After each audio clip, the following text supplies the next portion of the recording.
우리 대출로, 우리 딸의 대출로 피해본 사람 있느냐? 없지 않느냐? 글쎄요. 기회의 균등이란 말 들어보셨습니까? 과정은 공정하게 라는 말 들어보셨습니까? 어딘가 익숙하죠? 문재인 정부의 슬로건이었습니다. 양 후보의 대출 때문에 또 다른 소상공인 누군가는 대출을 못 받았을 수도 있다. 이게 금융업계에서 나오고 있습니다.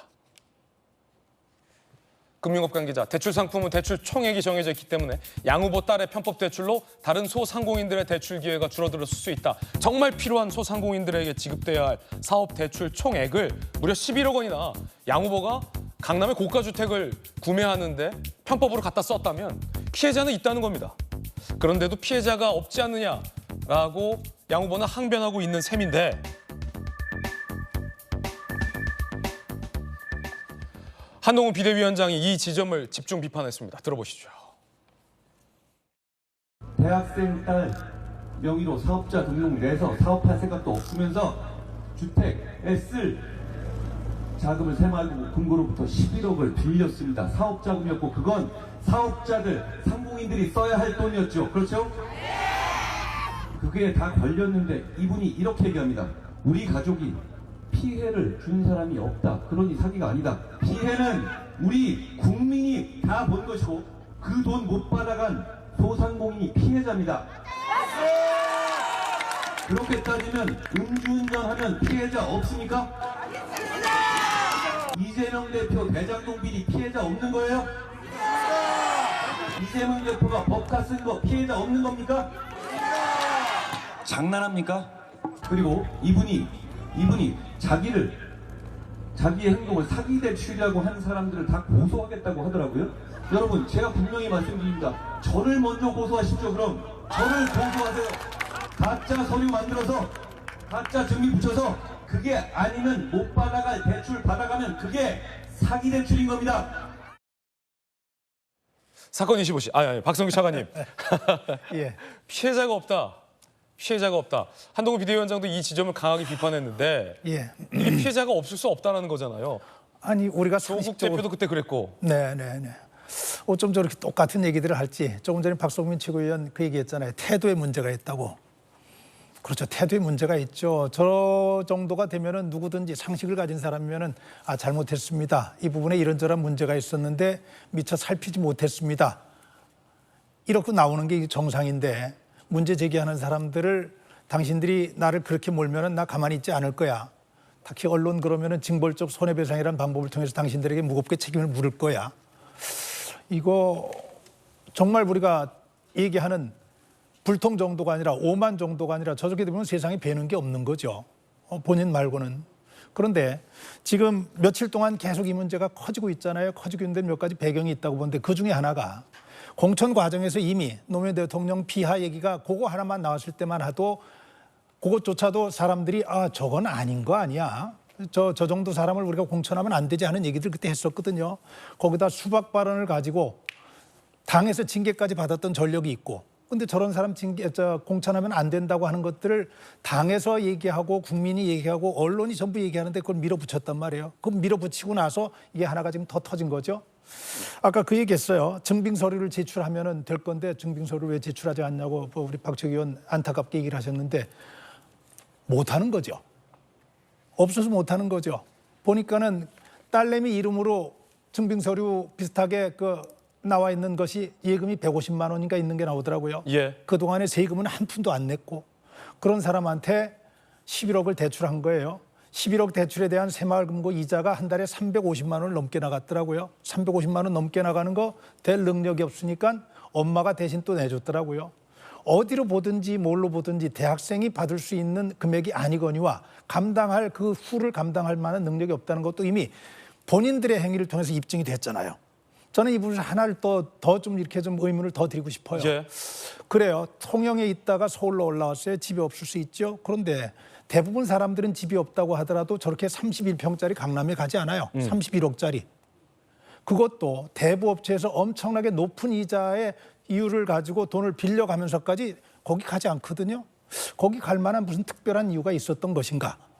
그것도 한번 좀 궁금하게 생각이 들어요. 아니, 저만 해도 지금 강남이 아닌 지역에서도 저 지금 그보다 작은 평수에서 잘 살고 있거든요. 예. 왜 그랬는지 하는 것도 한번 좀 볼 필요가 있을 것 같고, 두 번째로 그 새마을금고에 제출한 그 대출 요청 서류에 보니까 예. 사업자 등록증이 4개월이 지난 걸로 돼 있다고 하더라고요. 대부업체에서 돈을 빌린 게 제 기간을 보니까 한 6개월, 한 7개월 가까이 되는 거예요. 그러면은 빌릴 때부터 이런 계획들을 다 가지고 있었다는 얘기예요. 사업자 등록증 미리 내놓고 그걸로 나중에 제2금융권 가서 대출 받으면 되고, 그리고 그거 가지고 갚고, 그거 가지고 또 필요한 것들 하고. 그런데 이런 계획들은 다 세워놨는데 사업자 등록증 내놓고 나서 그 물품을 한 5억 구입했다고 하는 것도 본인의 입으로 지금 다 부정을 하고 있는 거 아니에요. 대부업체에서 빌린 돈 갚고 6억 얼마 7억 되는 거 갚고, 그리고 또 지인들에게 빌린 돈 갚고, 그럼 벌써 11억 훌쩍 넘어가잖아요. 넘어가죠. 예, 그 5억짜리 사업 물품 대금을 구입했다는 거를 어떻게 뭘로 설명할 거예요? 그래서 이거 입증하는 거, 검사하는 거 시간 별로 안 걸릴 것이라고 하는 얘기 드리고, 오늘 감사해요, 새마을금고. 예. 그리고 증빙 서류를 내놓을래야 내놓을 것이 없는 상황이기 때문에 이렇게 몰렸다는 것이고, 근본적인 문제는 민주당에서 무리한 공천을 한 것이 결국은 여기까지 와서 예. 국민들의 속을 뒤집는 또 한 번의 결과를 만들어내고 있는 것 아니냐, 이렇게 좀 보여집니다. 피해자가 없다고는 하지만 피해자가 없을 수 없다라는 금융업계의 인터뷰도 오늘 조간신문에 보도되고 있는 상황. 새마을금고와 배치되는 입장을 주장하고 있는 양 후보의 이른바 해명 거짓 논란까지 겹쳐지고 있는 상황입니다. 양문석 후보의 대담한 주담 대출, 편법 대출 받고 방송에서 훈수한 사실까지 드러났습니다. 딸 명의 11억 대출 받고 3주 후 한 방송에 출연해서 부동산 규제 완화를 왜 세금 가지고 하느냐, 대출이나 공급 명익에서 해야 한다라며 부동산 대출 완화 필요성을 주장하기도 했다고 합니다. 훈수 둔 건 뭐 이 정도면 애교. 더 나아가서 여러 패널들이 말씀하셨듯이 이 보도를 주장한 언론 보란 듯 당선되면 언론을 상대로 징벌적 손해배상제를 관철하겠다라는 이른바 협박성 발언을 하기도 해 논란이 커지고 있습니다. 이자 절감을 위해서 딸아이의 편법 대출을 했던 저희 부부가 또다시 혼인하고 있습니다. 우리 언론이 양평고속도로에 대해서 김건희 명품백에 대해서 주가 조작에 대해서 이렇게 취재하고 이렇게 비판했었으면 지금 대한민국이 이렇게 엉망진창으로 떨어졌을까? 가짜뉴스, 악의적 뉴스, 징벌적 손해배상제를 반드시 국회에 입성하자마자 관철시키고자 호소합니다. 도와주십시오. 여러분들은 왜 언론이 말하는 그 사기꾼, 그 파렴치 양문석 연호하시는지 저는 이해가 안 됩니다. 여러분, 어디 멀쩡한 사람을 사기꾼으로 몰아? 자, 김정은 의원님, 가짜 뉴스 뭐 여러 가지 언론을 향해서 목소리를 높였는데 뭐 징벌적 손해배상제 하고 싶으면 해도 되는 문제인데 일단 뭐가 가짜 뉴스라는 건지를 명확하게 하고 나서 가짜 뉴스로 인한 피해를 좀 막겠다라는 대안도 밝혀주시면 좋을 것 같은데요. 어떻게 들으셨습니까? 그러니까요. 가짜 뉴스라고 이제 규정을 한다면 무엇이 가짜 뉴스인지에 대한 얘기가 좀 필요할 것 같고요. 설명이. 그리고 이제 본인을 사기꾼으로 몰았다고 했는데 이제 그 내용도 조금 소상히 그게 아니라는 점에 대해서 명확히 좀 할 필요가 있겠다라는 생각이 듭니다. 그리고 이제 언론에 대해서 이렇게 얘기하는 것, 그렇게 얘기할 수 있는 거는 현재 판세로 봐서 당선 가능성이 높다고 판단했기 때문이겠죠. 예. 그래서 내가 들어가면 가만두지 않겠어. 지금 이제 이런 얘기이지 않겠습니까? 그래서 저는 이 양문석 후보 지난번 논란 됐을 때 조금 당이 좀 전향적인 자세를 취했으면 좀 좋았을 텐데 하는 아쉬움이 일단 첫째 굉장히 남고요. 두 번째는 정권을 넘겨줘 버린 가장 큰 원인이 부동산 정책의 실패였거든요. 예. 지금 그 아픈 기억들을 다 소환해내는 그 중심에 서 있다는 거죠. 양문석 후보가. 그래서 당시에 사실은 담보대출 받아서 뭔가 집 장만하려고 했던 사람들, 그 못했던 분들은 또 그 쓰린 추억이 또 다 떠오를 거고요.